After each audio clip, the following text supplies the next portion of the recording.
Lição 1: As sutilezas de Satanás contra a Igreja de Cristo.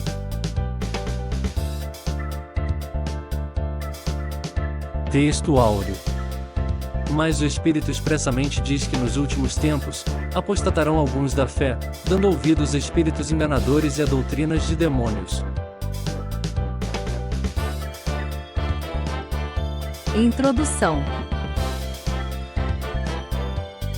Neste trimestre, estudaremos a respeito das sutilezas de Satanás contra a Igreja de Cristo. Na lição de hoje, veremos como esse ataque ocorre, de onde vêm os ataques, e como a Igreja pode se defender deles. Capítulo 1: A Igreja sob ataque. Primeiro precisamos entender o que significa sutileza. Essa palavra é um adjetivo que qualifica uma pessoa como delicado, meigo, suave. Trata-se de um comportamento hábil, perspicaz, que demanda inteligência. É assim que Satanás ataca a Igreja, de forma sutil, enganando os incautos e desavisados. No passado, o diabo utilizou-se de uma cultura hostil ao cristianismo. As perseguições contra a Igreja ocorriam através da coerção física, com impedimento de reuniões, ou do uso da Bíblia, chegando a prisões, martírios, e pena de morte. Isso ainda acontece em alguns países fechados ao Evangelho. No entanto, hoje em dia, em países ditos democráticos, como o Brasil, as perseguições ocorrem de modo disfarçado, com a normalização de comportamentos e práticas contrárias à fé cristã. A outra forma de ataque empregada pelo maligno é a corrupção doutrinária. Se antes os apóstolos e pais da Igreja combateram heresias daninhas, hoje enfrentamos os falsos teólogos, que banalizam a graça de Deus e sua santa palavra. O alvo é sempre o mesmo: calar a Igreja. Perceba que, ao invés de se expor, o diabo prefere trabalhar no anonimato, ou nos bastidores, de onde ele planeja seus intentos veladamente, e executa seus nefastos projetos. A sutileza é a marca registrada de suas ações. Mas como cantava o irmão Lázaro, Satanás com seus demônios não vão nos impedir. Estamos em alerta, e iremos desmascarar as artimanhas do tentador.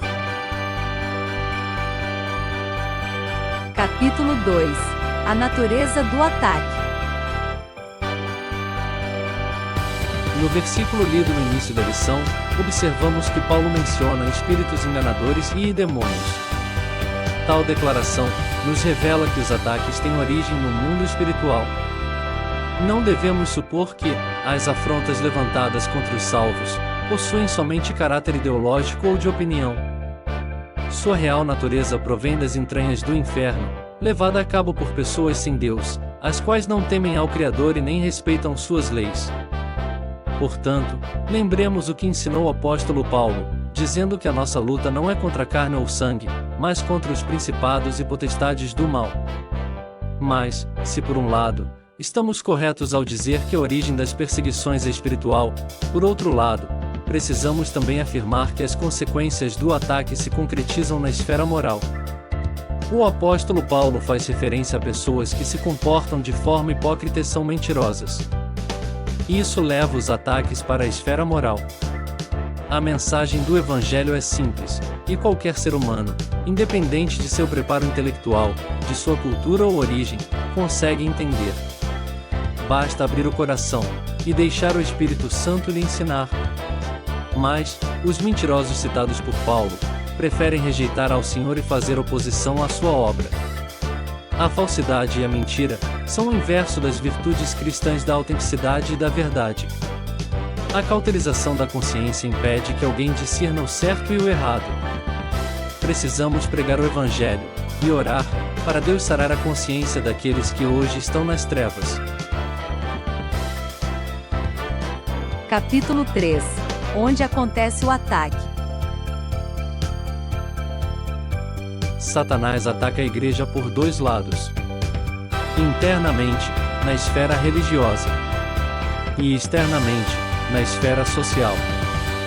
Vamos entender melhor como isso ocorre. Atualmente, Dentro das igrejas, as práticas anteriormente vistas como pecaminosas ou inadequadas para o líder cristão, tais como o adultério e o divórcio, são cada vez mais aceitas sem contestações. Não é incomum vermos grandes pastores envolvidos em escândalos sexuais, trocando suas esposas por outras mais jovens. Igualmente terrível é quando ouvimos sobre homens de Deus enfiados na lama da corrupção. Tudo isso é fruto da investida do inimigo contra a igreja. Os padrões bíblicos estão sendo trocados pelo politicamente correto. A mensagem de salvação tornou-se mensagem de autoajuda. Alguns vociferam que a Bíblia precisa ser atualizada. Não nos enganemos, fomos advertidos pelos apóstolos que o adversário atacaria a igreja por dentro, utilizando lobos cruéis, ou falsos irmãos, ou dando uma rasteira em um crente desavisado. Agora falemos sobre o outro meio de onde o diabo atira seus ataques à igreja: a esfera social. Não há dúvida de que vivemos numa cultura hostil e de enfrentamento à fé cristã em escala mundial.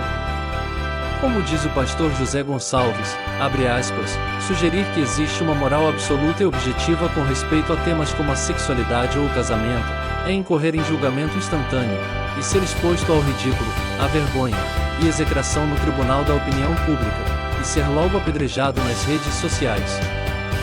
Como resultado dessas outras evidências indiscutíveis de decadência moral, muitos acreditam que estamos presenciando em tempo real o colapso sistemático da civilização ocidental, fecha aspas. Opiniões contrárias ao discurso social vigente são taxadas como discurso de ódio. De certa forma, o Estado e suas instituições acobertam aqueles que se opõem aos valores cristãos, dando-lhes total proteção para suas práticas e manifestações, enquanto a liberdade de expressão cristã é cada vez mais cerceada por aqueles que desejam ver a fé cristã desconstruída. Capítulo 4. A Igreja Protegida. Apesar de todas as afrontas levantadas pelo mal contra a igreja ao longo dos séculos, o Senhor é o dono do seu povo, e ele tem velado pelos seus. Temos nossas armas de defesa, que não são físicas, mas espirituais. Aprendemos na Bíblia que a palavra de Deus e a oração são recursos disponíveis imprescindíveis para o cristão vitorioso. Paulo mostra que a palavra de Deus tem poder santificador. Ela é um antídoto contra toda heresia e ensino falso que possa adentrar sorrateiramente no campo dos salvos. A palavra de Deus também é chamada de espada do Espírito. Não podemos ficar desarmados. Pregar o Evangelho é o melhor contra-ataque que podemos oferecer ao mundo.